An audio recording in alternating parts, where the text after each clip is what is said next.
Mais de 600 compostos já foram identificados na planta cannabis sativa, sendo dividido em linhas gerais nos canabinoides, terpenos e flavonoides. Apesar dos terpenos e flavonoides também apresentarem utilidade terapêutica, vamos focar nos canabinoides, ou fitocannabinoides.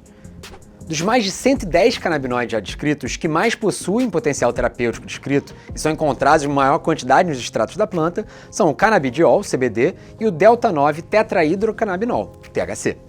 O THC é responsável por muitos dos efeitos farmacológicos da cannabis, incluindo seu efeito psicoativo, via salinização por meio de receptores CB1 e CB2. Nos usos clínicos destacam-se principalmente a sua atividade analgésica, antiespasmódica, antiemética, estimulante do apetite e para diminuição da motilidade intestinal. O canabidiol, CBD, é um dos fitocannabinoides que não tem efeito psicotrópico.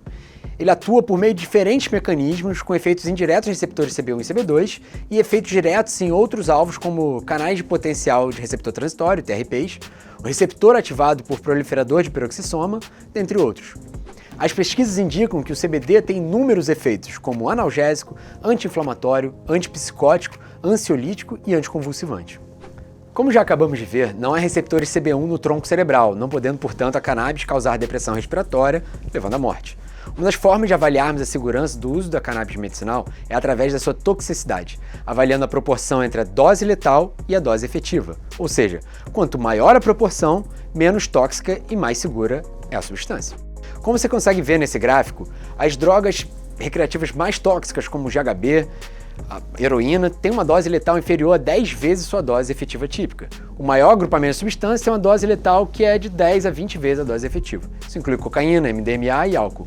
Como não há relatos conhecidos de morte relacionados à cannabis, a sua dose letal permanece desconhecida, tornando então uma substância relativamente livre de riscos em termos de toxicidade. Existem poucos dados sobre interação medicamentosa com cannabis medicinal, porém sabemos que seu metabolismo se dá no fígado no citocromo P450, mesma via metabólica utilizada por muitos outros fármacos.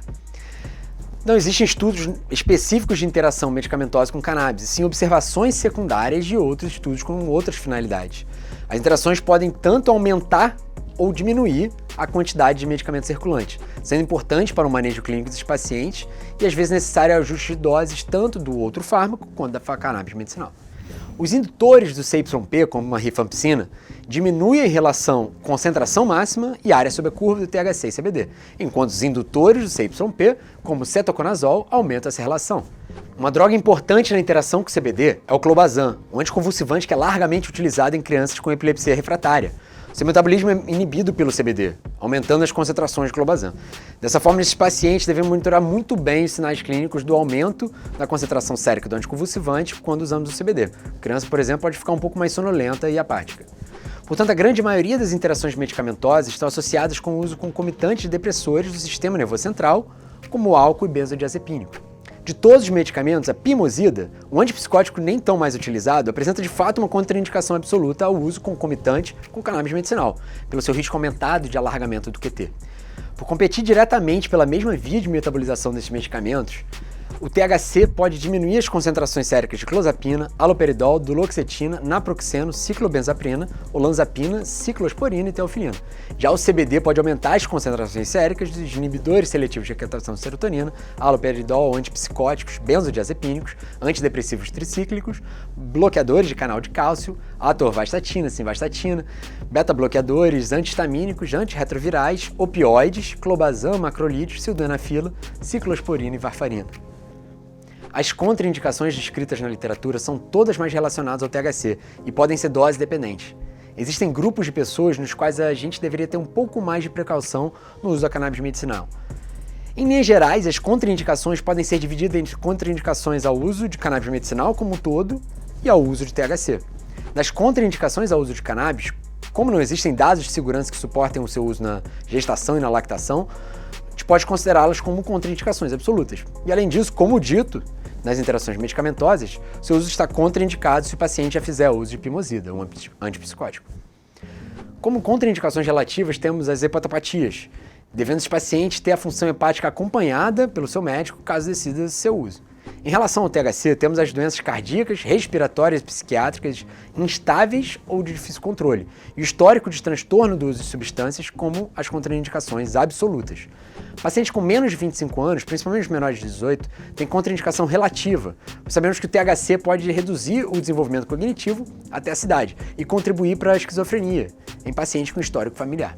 Os efeitos adversos produzidos à base de cannabis são dose dependentes e, na sua grande maioria, estão relacionados com THC. Os mais comuns são sonolência, tontura, boca seca e alguns efeitos cognitivos leves. Também são comuns a euforia, característica do THC, e a visão turva. Raramente são reportados depressão, psicose ou paranoia. E somente os pacientes com predisposição e com alta dose de THC é que esses efeitos adversos poderão aparecer. A hiperêmese induzida por cannabis é muito rara e pode ocorrer em casos em que tenham predisposição genética e que ingiram uma grande quantidade também de THC. Geralmente é necessária a internação para reidratação e não deixa sequelas.